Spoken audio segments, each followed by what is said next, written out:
Hello, I'm Doug, and this is the Taste and Sensibility channel. And today we are at day 16 of this 2019 Whiskey Advent Calendar that I've been tasting blind. So this is from Drinks by the Dram in the UK. I ordered it, it came. I've been tasting these things blind to test myself, and I haven't been doing too well lately. I've been tasting and smelling fast and carelessly and missing things, missing favorites, missing categories. So I should slow down and take my own advice. I tend to like big flavors, big experiences. So I like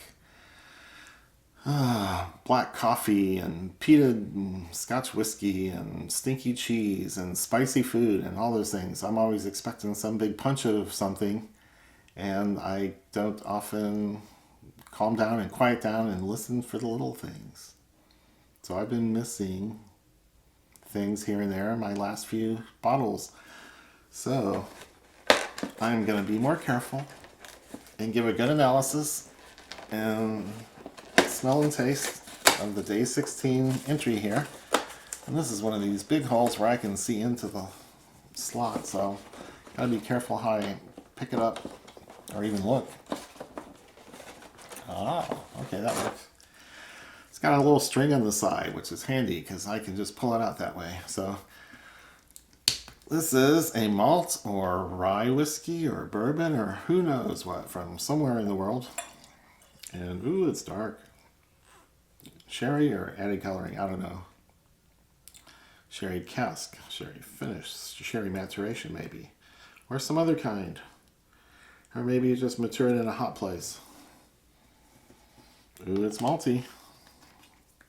Maybe even complicated. So, that is dark. So, on the nose, I'm getting kind of a complex, funky thing. Either Dunnage Warehouse or sherry finishing or some other wine cask. Maturation or finishing. This is going to be interesting. Complex tangle of nutty, scotchy stuff. Malty. Funky old leather things. Funky, earthy, a little mustiness. Old wood, but I can't tell what kind. Don't have any idea the ABV from the nose. But I think there's going to be lots of flavors based on all the smells I'm getting. I can't name them all. They're all tied up in a knot. But it makes you think old, it makes you think complicated. Interesting.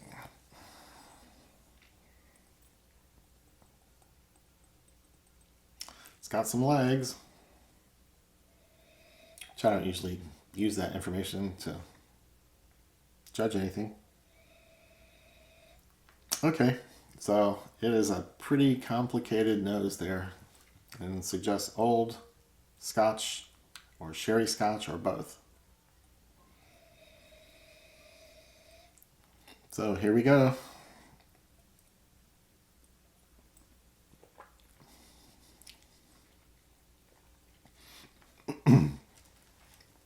Wow.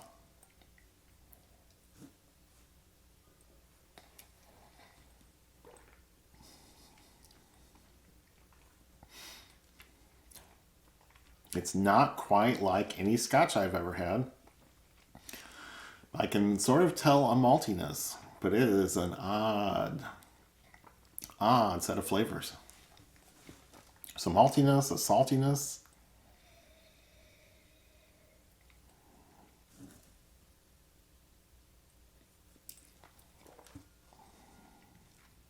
And some kind of fruitiness that I'm not real familiar with. Like you get a certain set of fruits in a clearly sherry matured Scotch like Aberlour Glendronach. And this is a different set of fruits. This is not that set of fruits. This is like white wine or a different kind of grape. A rosé. Something lighter that's in there with the malt.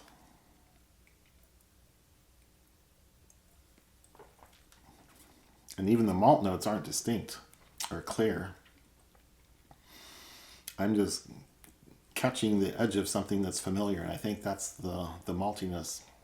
Man, the other flavors are kind of taken over. There's nothing sharp about it. There's nothing youthful about it. Now, this is unfamiliar territory.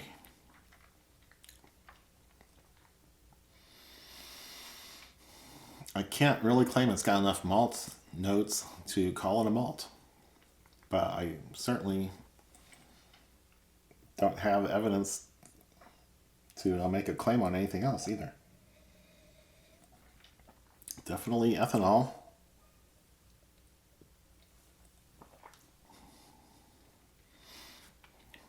Wow. Best guess is some really oddball Scotch or a Taiwanese or Indian malt.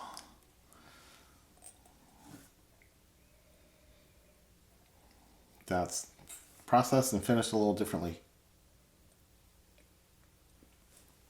than Scotch usually is. This could easily be some Cavallon or Amrut or some other Indian whiskey. Not really getting any notes of peat.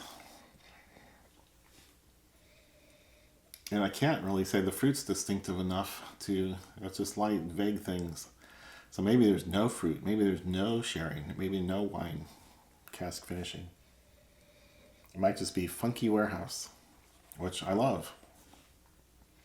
Clearly not Springbank, clearly not reminiscent of Campbellton offerings.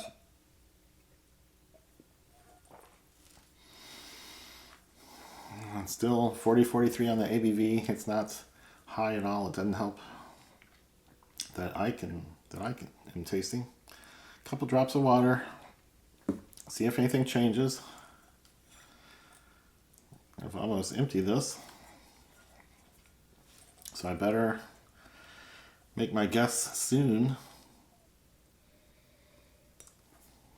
Maybe a little maltier on the nose after the water went in. Okay, I'd call it a malt now.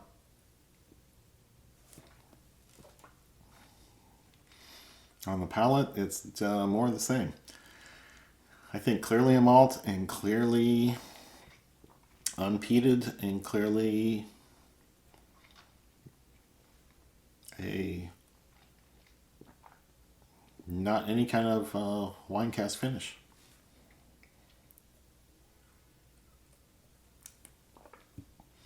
I think the funkiness is all from warehousing and age. In a hot place, probably. So, best guess, Taiwanese or Indian? Let's find out. You got to be kidding. Whoa!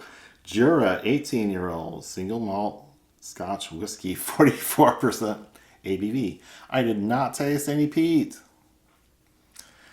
It's funky. It's not a strong flavor. Interesting. Okay, Mr. Vane, I'm going to take my glasses off and read this carefully. Really is Jura. It's really 18. 44%. Okay.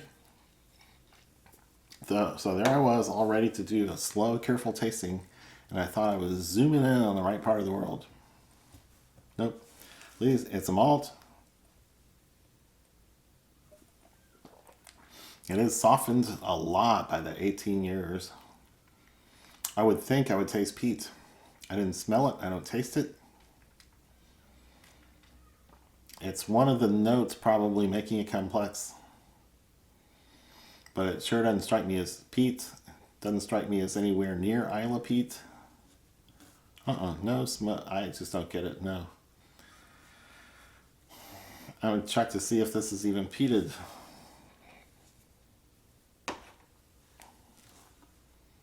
That's wild. That's amazing. So, I have been learning things right and left here when I thought I was just going to hit a bunch of home runs.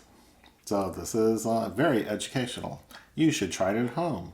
Have someone pour you some of your favorite things and put it in a lineup with a couple others and see if you know which is which or can identify things. It is a hoot. Just don't do it on camera. So, if you like the reviews and other things going on here on this channel, please give this video a thumbs up. Subscribe to the channel and click that bell to get notified when the new videos come out. Usually Mondays and Thursdays, but it's every day here on Advent calendar season. So up until the 24th of December, one of these, you have to suffer through one of these every day. So leave a comment down below. Tell me about your experiences with 18-year Jura. And I can't wait to see what we have in store for tomorrow. So come back and Merry Christmas.